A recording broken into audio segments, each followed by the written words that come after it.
Voz Exitosa, somos la voz de los que no tienen voz. Seguimos aquí en su programa, informamos y opinamos. Yo soy Katiuska Torres Aybar. Estamos conectados a nivel nacional a través de la radio en Lima y Callao por la 95.5 de la FM, hasta ahora 7:35. Y le damos la bienvenida a nuestro invitado, Rolando Bazán, abogado penalista. ¿Cómo está, doctor? Buenas noches. Gracias por la invitación. Encantadísimos. Hay muchos temas que abordar, muchos temas que hoy son virales, que la población quiere saber, quiere tener mayores detalles por la desconfianza que hay ya con las autoridades nacionales. Y un caso que está dando la vuelta a nuestro país es la reunión que ha tenido el presidente José Gerí con un empresario chino que estaría vinculado con Nicanor Boluarte, conocidísimo hermano de la expresidenta Dina Boluarte. Una reunión que se da el 26 de diciembre, un día que fue casi feriado nacional para los trabajadores estatales, a las 10 de la noche en un chifa, en una zona privada con un empresario chino que tiene además 4 empresas, tiene muchas empresas que trabajan con el Estado nacional, con el Estado peruano, y la respuesta que da el presidente José Gerí es que es una coordinación para un evento cultural. Y aquí la pregunta es, ¿hay un protocolo a seguir cuando se coordina un evento cultural? Y es el presidente José Gerí en Palacio de Gobierno, con el canciller peruano, con el canciller chino, y aquí hablamos de la transparencia. ¿Está él faltando al principio de transparencia al reunirse a esa hora, encapuchado, además, llevado por el cofre presidencial? Mire, el primer mandatario tiene que dar el ejemplo dentro de la estructura del Estado. Y como primer mandatario, él sabe que está sujeto a prerrogativas y lineamientos de transparencia.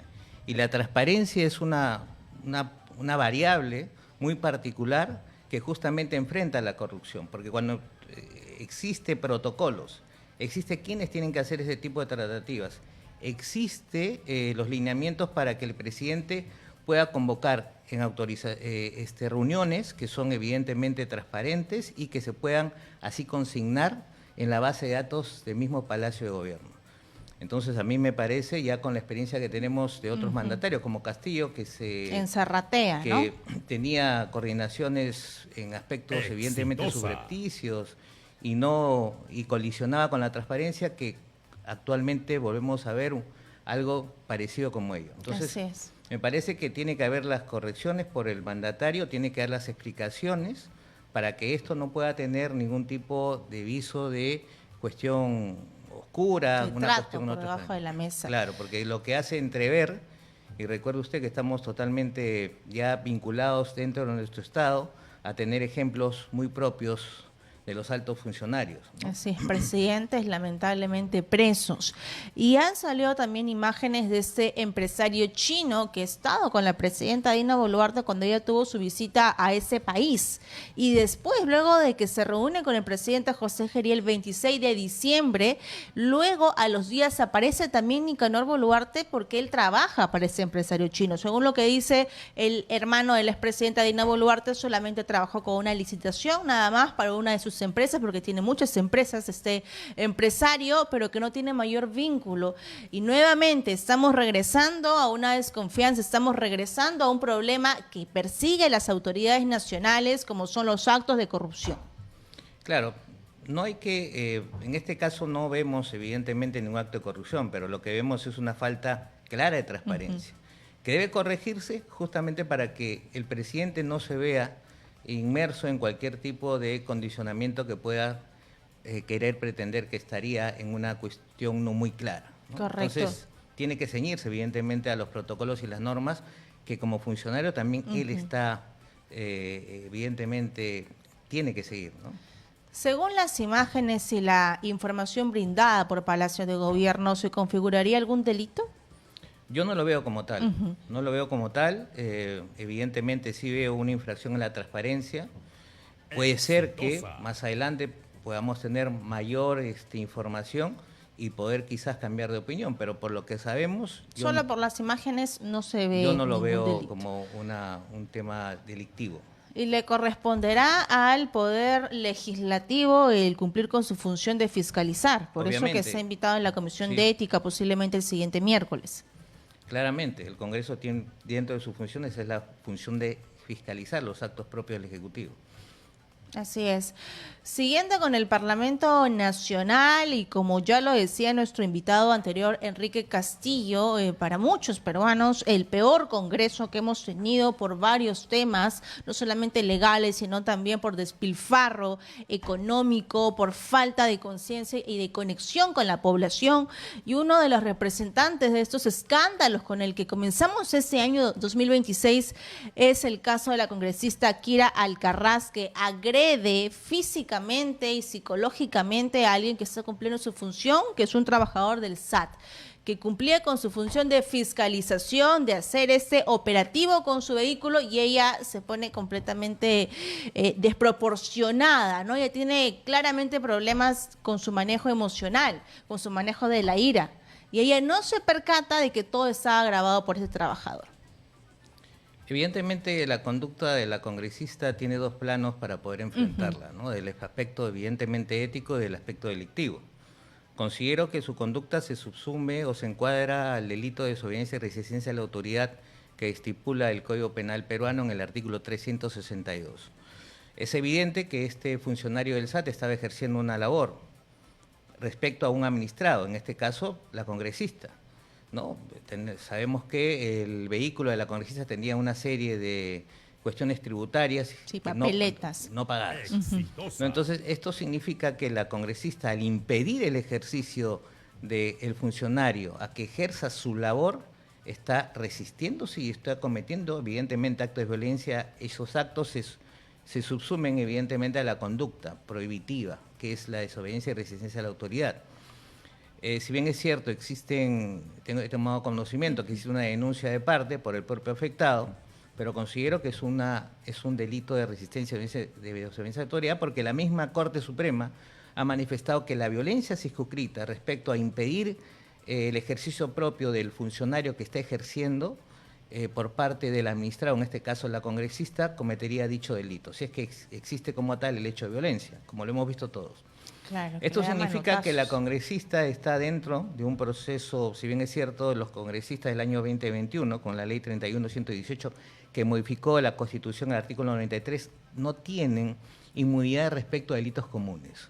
Entonces la congresista no está inmune a tener una persecución penal, que si bien es cierto, por el cargo que ejerce, la Corte Suprema es la que está vinculada a dicho proceso y un fiscal, evidentemente, no un fiscal provincial, ¿no? Recuerde usted, uno de los casos de un delito común muy sonado fue el caso del congresista ya fallecido Mamani, ¿no? En ese caso tenía en ese momento el fuero parlamentario y fue levantado por la Comisión de Denuncias Constitucionales y después por el Parlamento.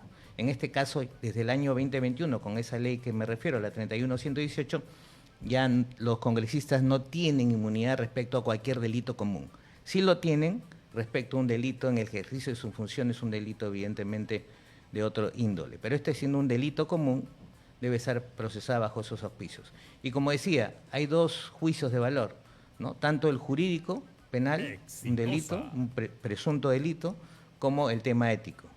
Así es, que va a ser evaluado en la Comisión de Ética del Parlamento Nacional y esperemos que puedan cumplir con esa función de fiscalizar. Además de eso, hay otro episodio dentro de este problema, de este acto de violencia que comete la congresista Kira Alcaraz del partido Somos Perú, es que ella intenta hacer una llamada, ¿no?, para poder coordinar con un alto mando de la Policía Nacional, buscando frenar el operativo, la fiscalización. Finalmente ellos continúan con su trabajo porque es su función. Pero si hubiese habido quizás esta influencia de este alto mando, ¿eso qué significaría? ¿Qué delitos se estaría configurando?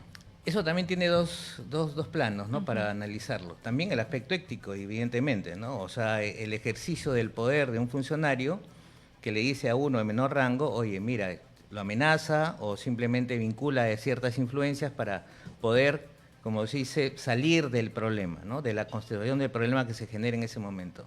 Tratar de pedir una ayuda respecto a otra autoridad de mayor nivel, porque inclusive le dice, tú ya no vas a trabajar en el SAT.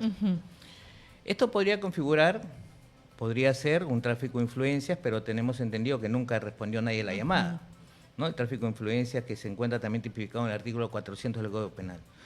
Pero nos damos cuenta, una vez más, que nuestros altos funcionarios los congresistas de la República, los pater democracia, confluyen en actos sumamente antiéticos, que desmerecen la función congresal. Porque no es posible que un congresista, por el poder que detenta, y que también es un poder efímero, porque el poder no es permanente, va a llamar a una persona conocida para que, en buena cuenta y entre comillas, salir del problema. Una cuestión totalmente negativa de todo punto de vista, ¿no? Y le preguntaba sobre los actos de violencia verbal y además física, ¿no? Porque ella le tira manotazos, le tira el celular, y cuando la prensa lo cuestiona sobre ese hecho, ella lo niega rotundamente, pero ahí está el video y es claro, ¿no? Y además es viral. ¿Eso también configura como un delito los actos de violencia? Mire, yo, como decía, la Corte Suprema, y eso hay un acuerdo plenario también, extraordinario, que habla sobre la resistencia y desobediencia de la autoridad, donde implícitamente el acto propio también de violencia, como es el que ha pasado con la congresista, ya se circunscribe al propio delito de desobediencia y resistencia de la autoridad. La Corte Suprema ha dicho que puede existir acto de violencia. Recuerde usted que también un caso muy conocido, el caso Buscaglia, de esta persona que también cometió desobediencia y resistencia de la autoridad. No sé si usted lo recuerda, es un caso muy conocido que después esa persona sufrió una pena de 6 años, 8 meses y después, antes de que terminara, el presidente Ollanta le proporcionó el indulto, ¿no?, a esta persona. Pero fue un caso muy conocido, también una persona que cometió actos de violencia, pero estuvo tipificado por el delito de resistencia y desobediencia a la autoridad. ¿Por qué? Porque impide el administrado que el funcionario, en este caso policía de Buscalia, en este caso la congresista Alcarraz, un funcionario de la SAT, impide que ejerzan su labor, ¿no?, que están realizando. Entonces, ese es el propio acto.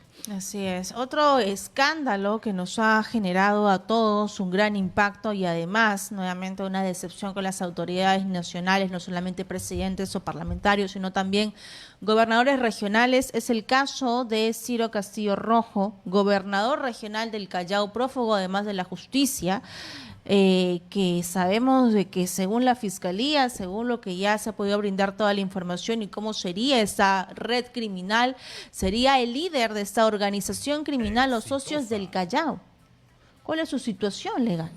En este momento la situación legal de aún hasta el 15, ¿no?, que se da la vacancia, ¿sí?, si es que no se presenta. Claro, si no se presenta hasta el 15 de enero ya entra el exsecretario, que es la vicegobernadora, porque lo vacan. En este caso, y jurídicamente, él se encuentra con una prisión preventiva de 24 meses, más allá que hubo un requerimiento por la parte de la Fiscalía de 36 meses. El juez del Juzgado de Investigación Preparatoria del Callao ha determinado respecto a él una prisión preventiva de 24 meses. Y su situación, evidentemente, es muy complicada. ¿Por qué? Porque él está, según la Fiscalía, presuntamente como líder de la organización criminal. Y esto agrava su situación. ¿Por qué? Porque existen circunstancias agravantes dentro, y específicamente dentro de la colusión agravada que él ha realizado, porque el 384 delimita que la posible prognosis de pena está dentro la pena está dentro de los 15 a 20 años, cuando estamos hablando de una colusión, que es el acto de defraudar al Estado, en este caso con un perjuicio económico, cuando es parte o alguien es miembro de una organización criminal como la que en este caso nos referimos. Los socios del Callao, ¿no?, que lo investiga él y a otros 8 investigados, dentro de ellos trabajadores del gobierno regional del Callao, pero también proveedores y empresarios también, donde se habrían coludido para desfalcar al gobierno regional. Claro, por 1.400.000 aproximadamente, más de 63 tipos de contrataciones de baja cuantía o de menor cuantía, hasta 8 UITs han utilizado ese tipo de contrataciones porque son contrataciones con menos régimen de complicación contractual, son adjudicaciones directas muchas de ellas, y también su situación se agrava de Ciro Castillo específicamente porque el 317 también delimita un agravante de organización criminal cuando es el líder de la organización criminal. Por eso, tanto en la colusión agravada como en la organización criminal estamos hablando de 15 a 20 años en organización criminal y de 15 a 20 años en colusión agravada. Es por eso que la Fiscalía, dentro de la propuesta de prognosis de pena, de la posible pena que va a tener posiblemente, en este caso Ciro Castillo, sería hasta de 30 años. Y esa cuestión y ese dato también ha sido valorado por el juez en el sentido de que situación jurídica que se encuentra en buen recaudo es evidentemente también para el juez una situación de posibilidad de peligro de fuga. Más allá que se ha podido corroborar, y como se ha visto en la audiencia, que tiene un arraigo familiar, pero es evidente que también no cumple con los otros arraigos y por eso el juez, tanto por la elevada pena, ha determinado que darle la prisión preventiva, ¿no? Ese gran operativo se hizo el 15 de diciembre y su defensa legal, que es Humberto Abanto, mencionaba que no estaba prófugo, sino que se había puesto a buen recaudo. Sí, es una situación jurídica en la cual el individuo resguarda su libertad, ¿no?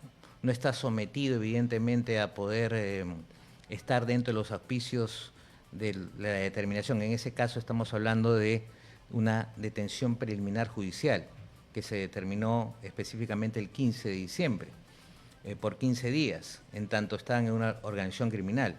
Es evidente que ahora ya estamos pasando a una medida cautelar más complicada, si bien es cierto es excepcional, pero en estos casos de organizaciones criminales los jueces ameritan mucho el tema de la proporcionalidad y la necesidad de la medida, y ha determinado que Ciro Castillo, como líder de la organización criminal, y en virtud que tiene esta pena muy alta, hasta una posible pena de 30 años, podría eludir al proceso. Entonces, el juez ha determinado, entre otras razones, el 268 del Código Procesal Penal, que es mérito para declarar fundado el requerimiento de prisión preventiva, ¿no? A otros coimputados se les ha dado detenciones domiciliarias, a otros comparecencias con restricciones, pero a él evidentemente es el más complicado. Y el reproche también no solamente es evidentemente el aspecto penal, sino también el aspecto ético de la administración pública, porque vemos una vez más a un presidente regional, a un alto funcionario que está inmerso, implicado en este tipo de tratativas, siempre perjudicando al Estado, ¿no? Así es, muy bien. Gracias a Rolando Bazán, abogado penalista. Muchas gracias, doctor, Muchas gracias. su explicación. Muy amable. Y es ahora 7:52, nos vamos para Arequipa con nuestro compañero Jaime Benavente. Contigo, Jaime, buenas noches, bienvenido. Exitosa. Información en vivo desde la ciudad de Arequipa y la Policía Nacional logró la captura de un presunto integrante de la banda criminal Los Nenes del Porvenir, implicado en el delito de robo agravado.